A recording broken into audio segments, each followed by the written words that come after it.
Okay, welcome back to another edition of Inside the Box. Danny Hogan, along with my man Daryl, the Coach Russell. Let's go.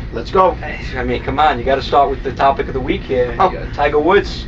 What's going on here? Coach, talk to me. Teflon Tigers, I'm going to call him now. Hey, listen, this is a nightmare for this guy now. I mean, you could have denied it all you want, but now with this voicemail he left, I mean, he's fried. All right, so he's as dead as fried chicken right now. Let me run through this, and I should have bought the little bobblehead. That's what I forgot, the bobblehead. Yeah, but that's okay. Yeah, that's right. The guy gets on the phone. Hey, it's Tiger. It's Tiger. Hey, it's Tiger. It's Tiger. 300 million reasons why you shouldn't say your name, you fool. I don't understand. This is $300 But he million. does have one of the most recognizable voices. I mean, it's hard to dispute it, but I mean, at least you can make an argument that it's not him. He makes Steve Phillips look like. But listen, one thing against Steve, at least believe me, some of these girls are a little suspect also. Right, but they're more than a dog like Steve Phillips. Because they're hot chicks. It makes it doesn't make it right at all. I'm not saying right, but I'm saying it makes it better because they're hot chicks. Well, at least she's not a complete slob like Steve Phillips. No, I understand. We said that too. We went there. We went there. Episode 1, we were there. You're not going to cheat, though, right? Because come on. But like I said, look at Tiger now. Is it worth it? No, it's not worth it. I want to go on camera saying it's not worth it. Of course. All right, it's not worth it. The reason why it's not worth it. Let's go over a couple of things. Okay. The guy has he makes $7.7 million on the links, just on the golf course alone, let's say. That's chump change. All right, chump change. But the real reason, the endorsement, $90 million in endorsement. Nike, Gillette, Electronic Arts was a game maker.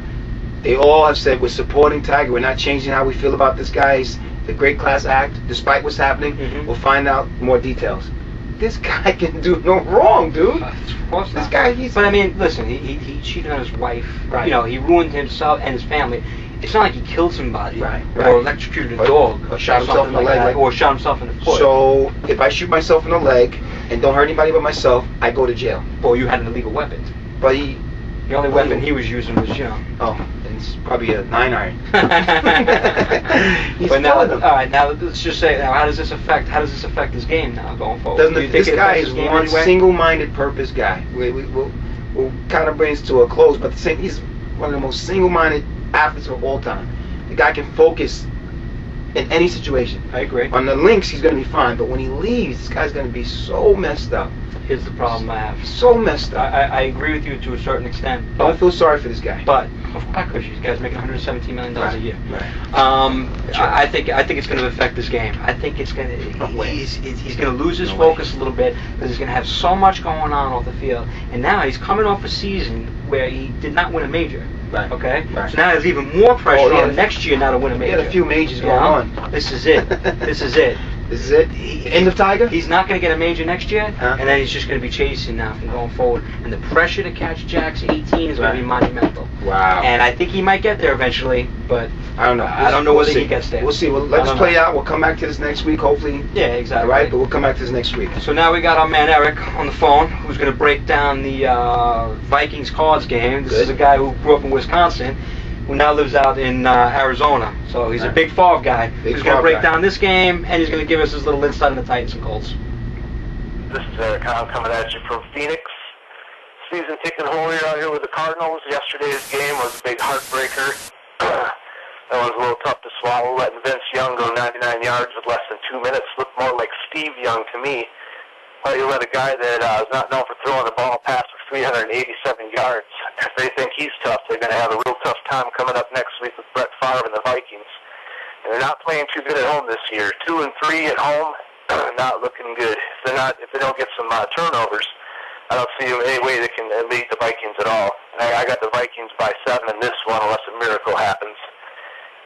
Yesterday, Chris Johnson, they kept him in check pretty well, except for that 185-yard run.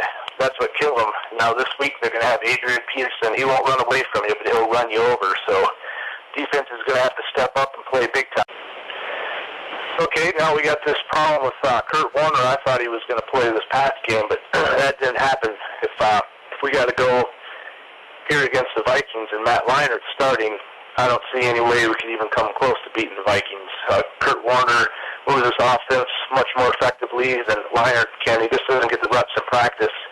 So hopefully his melon's intact this week and he can go. But one good hit on him and he could be out, and then bring Leinart in and it's all over. He just has trouble putting the ball down the field and scoring points. So we'll have to wait and see.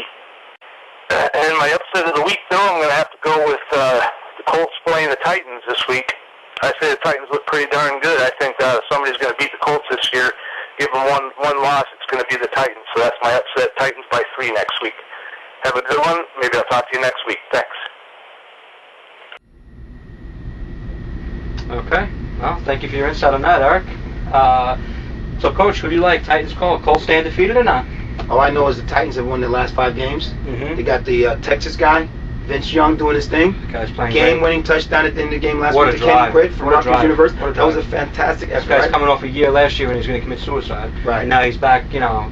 So I don't know. And Chris Johnson has been unstoppable. He's on his way to a 2,000-yard season, right? He is running incredible. 5 or 6 straight games with 125 yards plus. I mean, the guy's, 100 yards plus every week. They're stacking the line to stop him, and he's still getting his yards. And now with Vince Young, opposed to what Kerry Collins was doing, they're starting to go down. He's not going deep, but what he's doing is managing his he's spot, not making mistakes. and his drop-down receivers, and he's doing a nice job moving the ball. And like you said, they're controlling the ball. And I mean, Johnson can break it out at any moment. So who do we like? We got. But the Colts have been. I don't know. Colts is the 7 points. The Colts are favored. The Colts. Where is this game? Where were you? We're in Colts. We're in Colts. Indy on that carpet is just almost unstoppable. You taking Colts? I'm going to take the Colts in this game. I got the Titans. Got the Titans. All right. So we got a 10 spot on that. Let's not forget now that I made us some ground on the Colts coach. Won 3 games last week. I'll give you credit. 3 big games. Very nice job last week. So we've taken a negative 50 down to a negative 20. Right. Chipping away. Right. But I do like the Colts. I gave you 3 gimmies. But we won't talk about that. Yeah, gimmies, Mike. Gimmies. Saints against the Patriots is a gimme. gimme. Colts on the road to the Texans. No. All right. Where the Jets been playing? Come on, let's be reasonable here. Jets are out of the league anyway. Dallas versus Giants. You want to talk about a team that's almost out of the Dallas. league? Giants are in the same position as the Jets right Giants now. are 1 game out from first place. What are you talking about? I agree with you. What game? This game is for like strong second, maybe first place. Not yet, but the next 2 weeks are big. Absolutely. Next 2 weeks are big. Right there. You got 6 and 2. 4. The Giants have to beat the Dallas Cowboys this week. And then we got Philadelphia the next week. Then you got Philadelphia the following week. That's right. If they can win those 2 games, they're going to They're have right back. the tiebreaker over Dallas because they'll beat them twice. They'll split with the Eagles, but the division record will be great. And I think, they got 1 more game with the Redskins? 1 more game with the Redskins, yeah. Which they should win. Right. So, I mean, that should put the Giants in 1.5 shape. point spread on this game. Got to win these 2. 1.5 points at the Giants. Got to win these 2 games. What do you like? You got to win these 2 games. I like Giants. I'm going to take the Cowboys in this game. I think the Cowboys have been playing pretty good football. I love it. Giants have not playing good football. Cowboys scored like 12 points the last 6 games. They're playing well, Combined, I'm saying they haven't scored any points. Yeah, but I think Dallas is the better team right now. Let's go 10. Yeah, 10. All right. I got Giants. Now we got New England coming off Miami. a horrific beating to the Saints. Down in New Orleans. This game's in Miami. Yeah, but 5.5 points. Listen, New England was embarrassed last week. Right. All right, embarrassed. They had no answers for Drew Brees and the Saints whatsoever. The I mean, they came down. The defense is atrocious, and even the offense. Honestly, the Saints are no scary defense. I mean, listen, I know Sharp is playing well. They got a pass rush. Vilma's playing well also. But I mean, listen, they're not a lights out D. But they rose up to the occasion and they played well. And let me tell you something. The Saints 36 points. I know, but I'm saying defense. That's not rising up. Defense rose up. I'm saying. The defense gave 36 points. What are you talking about? How many points they give? They had like 28 points, 34 points in that game. I don't know. I don't remember the exact score, but it wasn't that bad. I'm telling you. What do you got this week? New England, Miami. I gotta go with the Patriots in this game. 5.5 points to Miami? Yeah, I gotta take the Patriots. We gotta end this one. I don't know about this one. I'm going Miami. You're gonna go Miami? I'm gonna go Miami. Cover this game. 3 again. 3 games. Listen, I'm gonna be in positive territory. I think coming next week. That's what we're talking about. Yeah, but may the best guesser win. Well, I hope so. I hope it's me. All right, we'll see what happens. Well, listen, tune in next week. We'll break down these games. Another edition of Inside the Box. Tiger. Come on, man. Come on, you kill me. You're out of the man club. You let me down. You're out of the man club. Get out. All right. Have a good week. Enjoy the games. Oh, baby, don't you hesitate. Tonight's the night. It's gonna be